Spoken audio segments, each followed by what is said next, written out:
The warm weather has campus buzzing with excitement as spring feels like it's just around the corner. Welcome to Community Corner, where we talk about topics affecting people in the Bowling Green community. I'm Ava Thoman, and today we're discussing the BGSU Beekeeping Club with Julia Dye and JD DeCenzo. Thanks for joining me. So first off, what is the Beekeeping Club?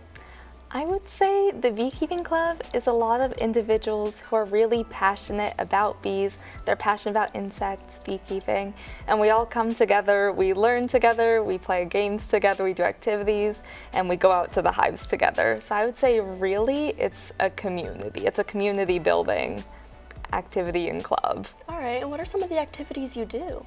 Yeah, so the activities we do really tend to be based on what we learned that meeting. So for example, when we learned about hives, we had a little hive building activity where people got together, they were assigned roles in specific hives, and they all had to work together to make sure their hive functioned properly.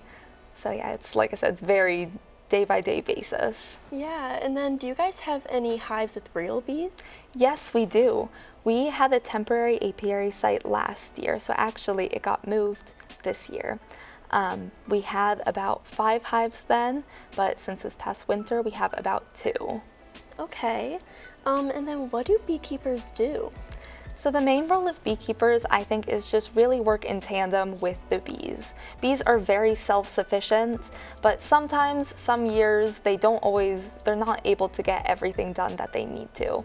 So for example, if they don't collect enough tree sap, then they can't fill the cracks in the hive for winter. If they don't get enough nectar and pollen, they can't feed their young. So that's where beekeepers come in. And we really want to make sure that they're doing okay. We're checking in on them. We're making sure that they're accepting their queen, that they're not getting too cold in the winter, that they're able to feed their young, all of that. So really I would say it's a symbiotic relationship. Yeah, and earlier you were telling me something really cool about Tell the Bees. Can you explain that a little bit? Absolutely. So telling the bees is an old tradition. It dates back to about the 1800s, and beekeepers would go and talk to the bees. It's supposed to help your relationship with the bees, and it's supposed to strengthen the bees' function in their hive. So you can really talk to them about anything. A lot of the times you tell them about the weather, about the climate. You can tell them how good they're doing. One of the main things, though, is that you would tell them your secrets. So it would be something that only the bees know. And that is one of my favorite things I've ever learned about. I'm definitely going to talk to bees more. Absolutely. But having a fear of bees is pretty common. What would you say to people who might have a big fear of them?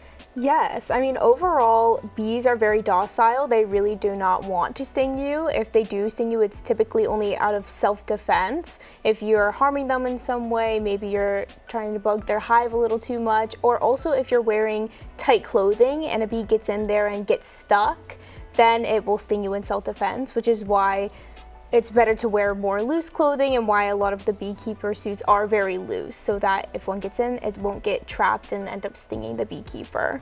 Okay, and then how did you both get into beekeeping? Yeah, so I have always really been interested in bees, insects, all of that.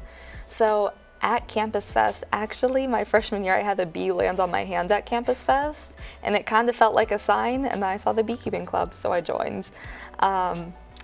It was a really great club my freshman year, and then this year there was an unexpected leadership change. I joined the board and I started looking for anybody who was willing and had that same passion and drive who could join my exec team, and that's how we got JD. Yes, I ended up joining because Julia said that it was such a fun club last semester, and of course I did not want the beekeeping club to end. So I decided to join, and I think it's also a really great sign that anyone new who were to join, it does not have to have a lot of experience, and it's a very welcoming community, especially because we have so many faculty members with decades of beekeeping experience who are more than happy to help new people jump in and learn how to beekeep. Yeah, maybe the bee that laid on your hand was talking to you that time, telling you to join the club. So as spring is coming up, when will we start to see bees on campus again? Yeah, so hopefully we're gonna have as many beautiful sunny days as possible like we had today. If the weather keeps up like that, they should be returning very soon. I know there's gonna be a little bit of a cold snap this weekend though, so it might be a little bit later than we expected, maybe closer to mid-April. But as the weather warms up, we should be seeing them again soon. Great. And then why are bees important just in general? Bees are really important, I would say, for the environment and for us. So a lot of the products that you're going to see on the shelves of a grocery store were pollinated by bees. A lot of fruits and vegetables and even peanuts, those plants are pollinated by bees. So without them, we would not have a variety of things. They're also really important, like I said, for the environment, for plants. Their pollination keeps a lot of plants alive, and we Yeah. need that biodiversity. Of course, and right now there's currently a decline of bees. Why could this be dangerous? This is going to be really dangerous, like I said, not only for the environment, but for us. We're going to lose some of those products if this continues, as well as we're going to lose some biodiversity in plants and animals. Bees are great for the environment in a lot of different ways. Like I said, they take care of food, they take care of fruits, they take care of veggies, all of that. They do a lot for us, and I think without them, we are not going to be able to function as well as we have been. Yeah, so what can we all do to help save the bees? Well, one thing that you could do is join the beekeeping club and help keep bees alive, but it's also important to protect wild bees as well, because they are obviously pollinating all of the wild plants and keeping the biodiversity there. And it's just important to, if you see a bee in your home, to not squash it, to capture and release it, and just to be nice to all the bees that you see. Yeah, so if people wanted to learn more about the beekeeping club, how can they? We have a presence page, and we have a lot of posters around campus. So there's a GroupMe there.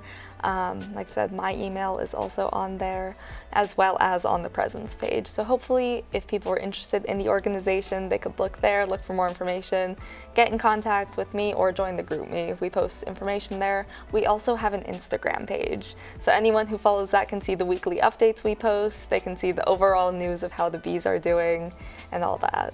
All right, well, thank you so much for joining us. I wish you luck in your new venture. Thank you. Thanks for coming by to talk about the Beekeeping Club.